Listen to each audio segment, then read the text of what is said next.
Rob Blake made his first move, acquiring Troy Stetcher from the Detroit Red Wings for basically nothing. We're going to talk about that trade today, plus some latest Kings news and action, all on Locked On Los Angeles Kings. You are Locked On Kings, your daily podcast on the Los Angeles Kings. Part of the Locked On Podcast Network, your team every day.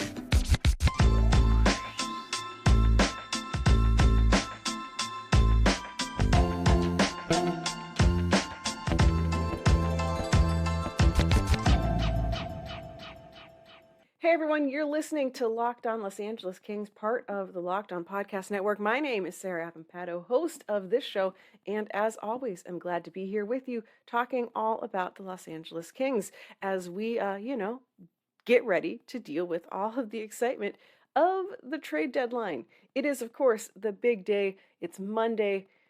Trades are happening eminently as we're, existing. I had a whole show recorded on Sunday, honestly, and I'm scrapping most of it. You're going to hear some of it, but largely, it became moot because the Kings actually did some stuff over the weekend.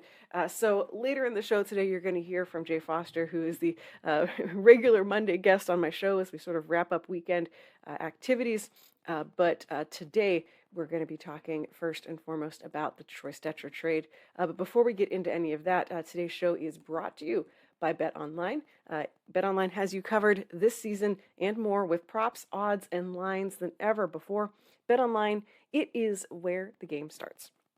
So let's get it out of the way first before we go on to talk about the Kings and the rain and all of that stuff. The Kings on Sunday announced that they acquired defenseman Troy Stetcher from the Detroit Red Wings in exchange for a 2022 7th-round pick.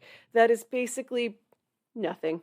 Not too many, mid to late 7th-rounders, really do too much at all.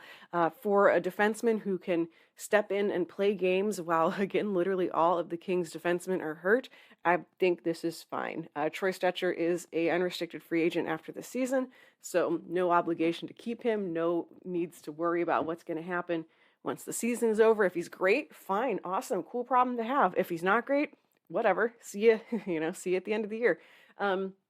Stetcher began his career with the Vancouver Canucks. He had a college career with the University of North Dakota, has played in 346 NHL games, played for several years with the Canucks before signing with the Red Wings last season. Obviously last season, weird COVID year, whatever. This season, he has dealt with injuries, so he's been limited to just 16 games. He went out in early November with an injury, came back in February, but obviously everyone's February schedules were pretty slim because of the Olympic break that wasn't, because of COVID reschedulings and all that stuff. So has only gotten into really a handful of games. This is honestly the kind of move that I was hoping to see from Rob Blake. I don't think, given the crazy prices we're seeing for players, and we'll talk a little bit about this later in the show with Jay, given the prices we're seeing for players, and given what we know about the Kings, especially all the injuries they're dealing with, this isn't a team that is one guy away, two guys away from winning a Stanley Cup. This is a team that's just trying to stay afloat, get to the playoffs, get the young guys some experience so they come back hungry for next year. And right now, we need the help on the blue line. In addition to acquiring Troy Stetcher, obviously, the Kings formally announced that they put Mikey Anderson on long-term injured reserve, so he's going to be out for quite some time. We're hearing rumors about Drew Doughty, that his injury is more significant than initially expected, so he may be out for a while as well. We did finally get Alex Edler back from that broken leg. It turned out it wasn't just his ankle. I think they said tibia and fibia or something. Real bad, just very unpleasant. So Edler's back, Olimata's back, and the rest of the lineup, again, is children. So Troy Stetcher, experienced defenseman. He is a little bit undersized, let's say. He's 5'10", listed at 5'10", but has just not really worked out that well in Detroit, limited again by injuries, and just hasn't really fit. He was a player who, whenever he came up in free agency, I had kind of been like, oh, maybe the Kings should look at him. But at the time, their blue line was sort of full. So you're like, well, don't really need him. I thought he was fine in Vancouver. He has a history with Alex Edler. I'm pretty sure they even played on a pairing together in Vancouver. So, they could be an easy pairing to slot together for two guys who have familiarity with each other. I think this move is fine. I don't hate it. It's a 7th-round pick. It's literally nothing. If he comes in and is horrible, well, we're no worse than we've already been with a bunch of children on defense. So this is what I was hoping to see from Rob Blake, was a depth move like this that will help shore up the blue line. It'll allow the Kings to send back at least one defenseman to the Reign, because as we've talked about a lot on this show, the Reign are great this season. They're struggling right now because, again, all their good players are up with the Kings, but the Reign have been doing really good. They have a really strong chance of making a long playoff run for the Calder Cup in the AHL, and so you don't want to see their hopes kind of dashed because all their good players are up with the Kings. So, through the rest of today, if Rob Blake does anything else, I'd love to see more moves like this designed to sort of help prop the Kings up and also allow the Reign to experience success because they won't have lost all of their good players to the Kings. So, good job, Rob Blake, on making a move that basically cost you nothing. It gets you a body to put out there on the blue line while we're waiting for guys to get healthy. And if guys happen to get healthy and we have too many defensemen, honestly, that's a good problem to have. No complaints here. So I'm hoping to be able to talk with Locked On Red Wings about Troy Stetcher.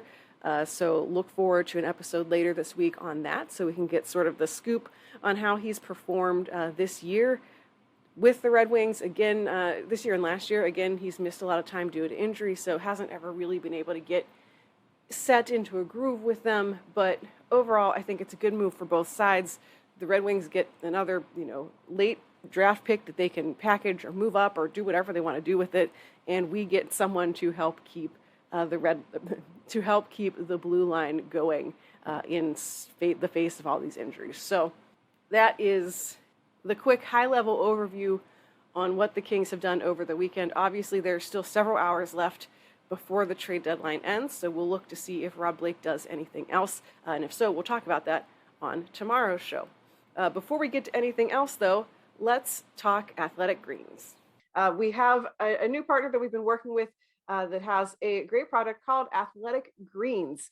If you are someone who is looking to get more energy, if you're someone who is like, I'm sick all the time and this sucks and my immune system is garbage, or if you are like, I sure should eat a vitamin or two, but you just can't ever remember to do it, Athletic Greens is a great supplement that will help you get those nutrients.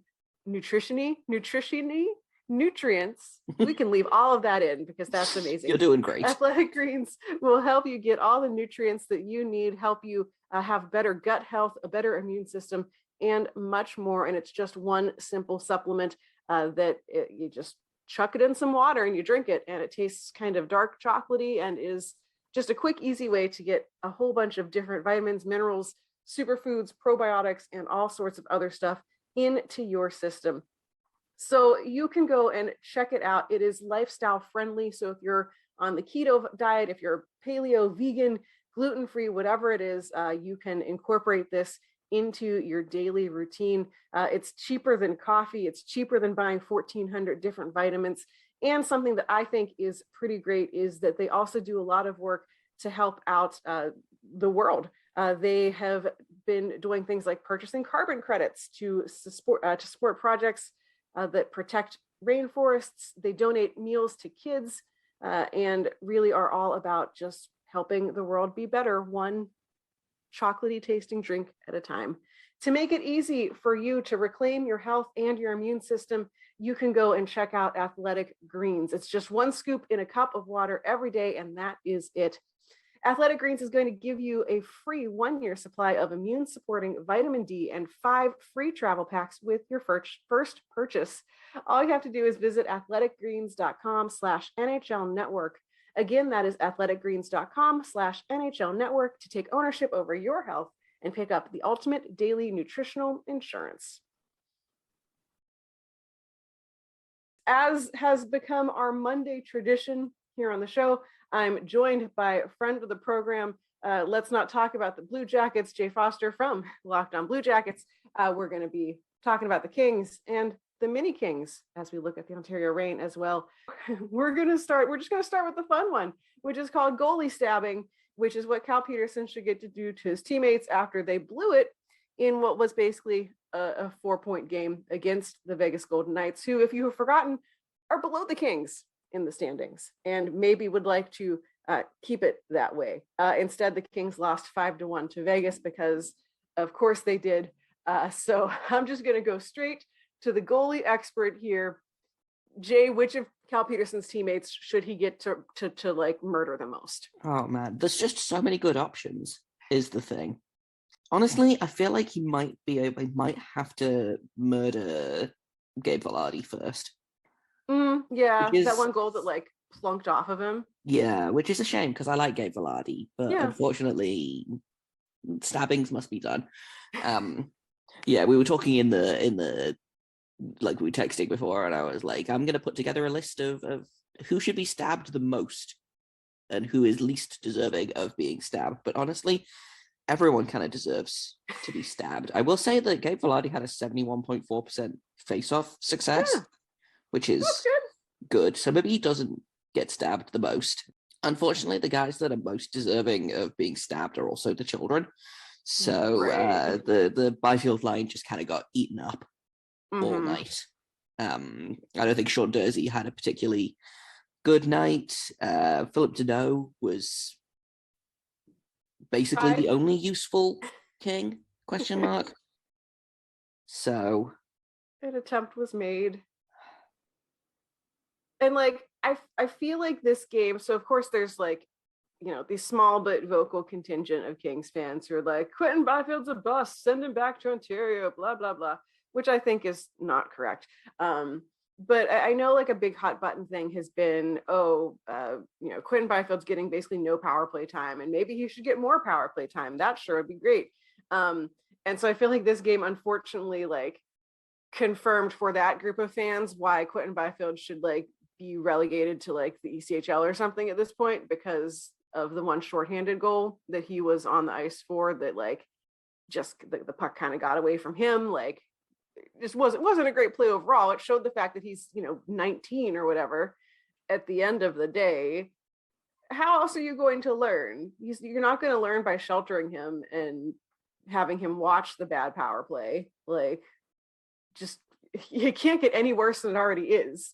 So, yeah, that's the thing. Like, the power play is already terrible, and I feel like looking at this and being like, well, this is the reason that Quentin Byfield should be sent to the moon, like, is dumb. It's stupid. I'm just going to go out there and say it. Like, and as someone who covers a team that is full of horrible, terrible, average children that make a ton of mistakes every game, like, one of the best things about this Blue Jackets season has been watching Brad Larson deal with how his young players make mistakes and allowing them to, instead of doing the John Tortorella thing of stapling them to the bench and like, what's that film? Oh, Clockwork Orange, where they pin the eyes open and make them watch the footage.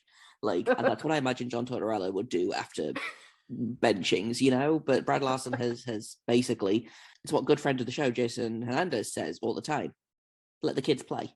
You know, how are they going to learn? Is he supposed to jump on the ice and magically be perfect at literally everything just because he was drafted second overall? No. Right. It's dumb. It's stupid. And these people have bad opinions about things, you know, like, and yeah, that's the other thing as well, is the, okay, short-handed goal, not ideal. But like you said, this power play couldn't get worse. So at this point, what harm does it do to put a guy like Byfield on the power play? Because he can be a huge asset. It just so happens that he made a mistake this one time.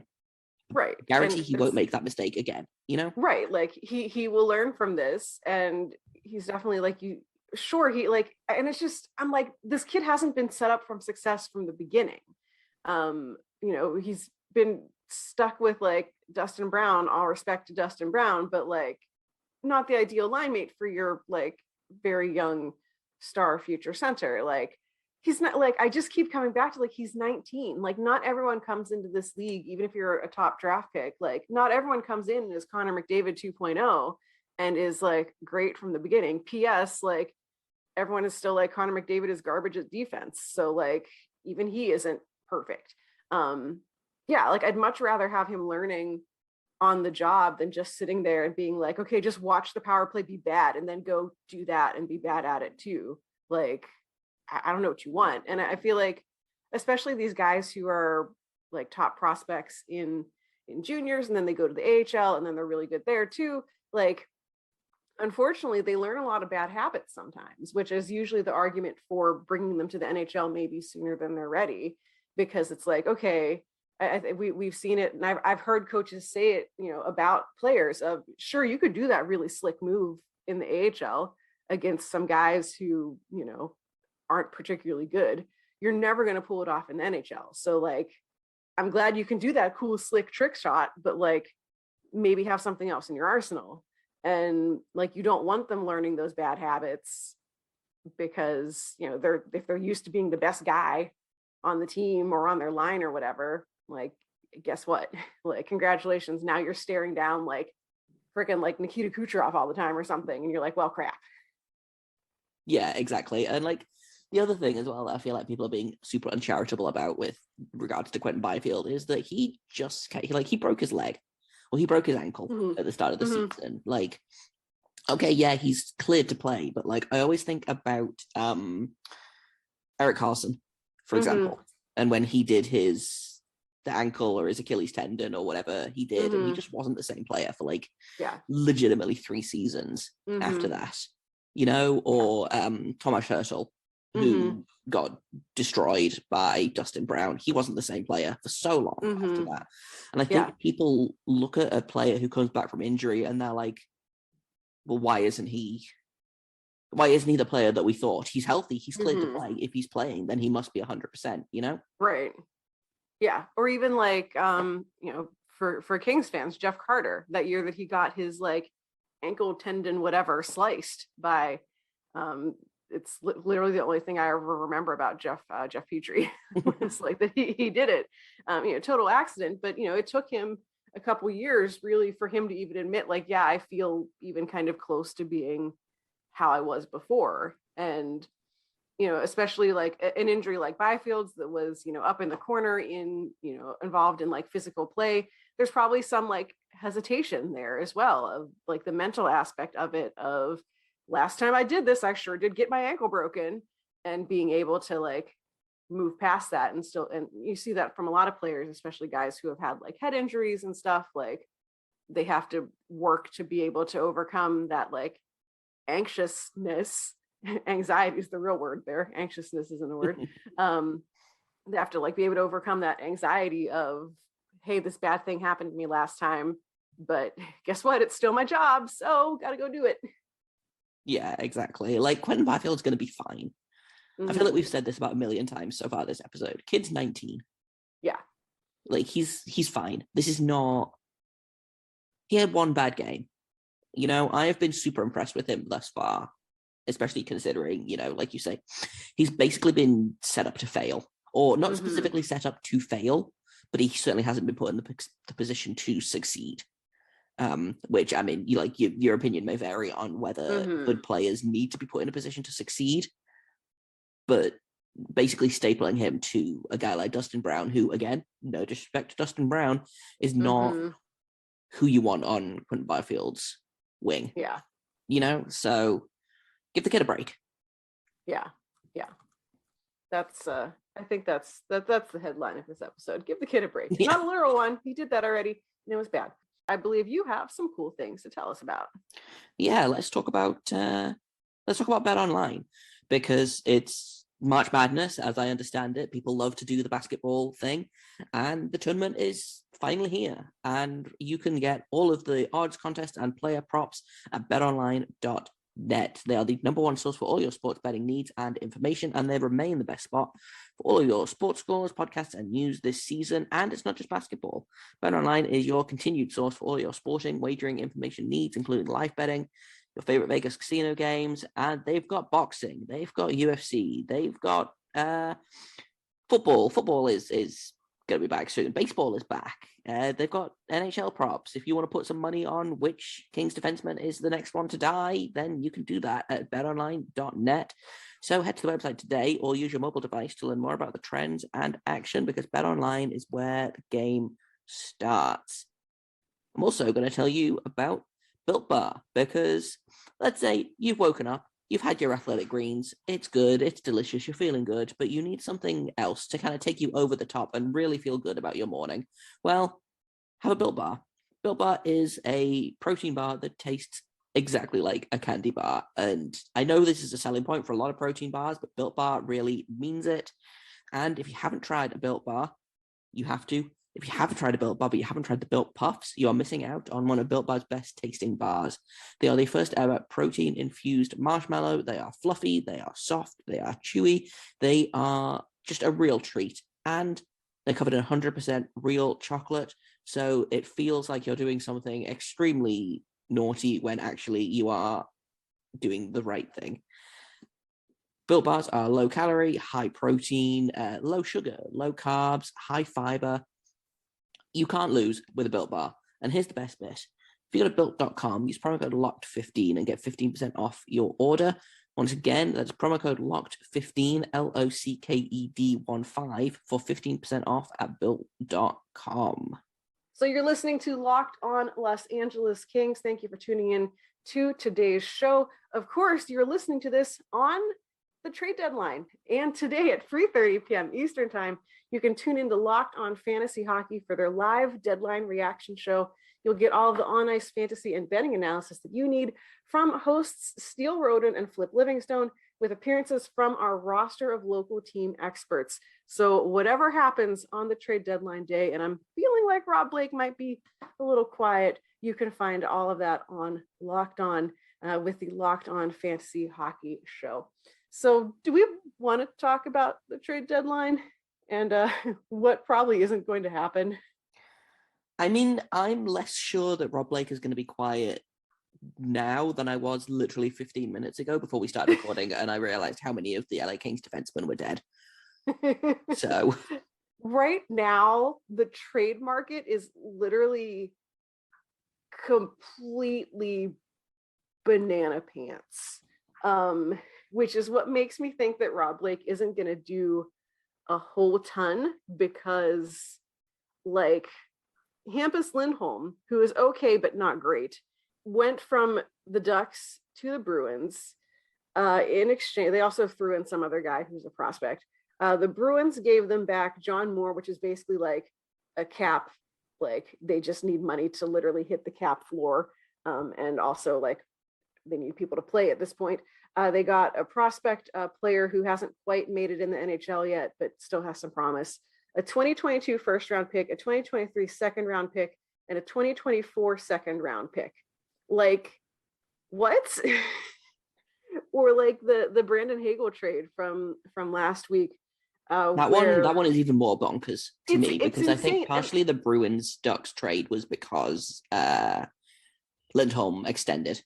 Yes. Had a contract extension with the Bruins, so they paid which also that, not just like the rental, but paying two first round picks and two prospects for Brandon Hagel, who was a guy I had never heard of before this season, currently shooting at like 32% or something crazy. Yeah, and like, listen, I am in the unfortunate position of seeing a lot of Chicago Blackhawks games, and like Brandon Hagel has been honestly one of the only bright spots on that team this year.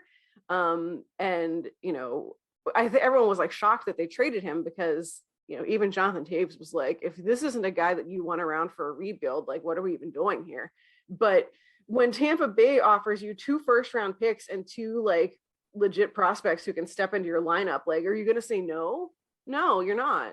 But like that trade's insane. And like everything is just, you know, Nick Delorier got a 3rd round pick. The Ducks should have been paying the Wild to take Nick Delorier from them. Like, so I'm like, if this is what, like, Nick Delorier is not a good player. Like, we've seen a ton of him over the years. He fights people, and that's kind of it.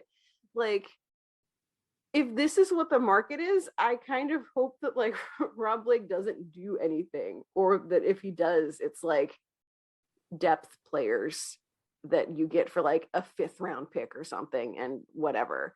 Like, this is crazy. There's not a ton out there. Like, I guess Justin Braun exists. Yeah.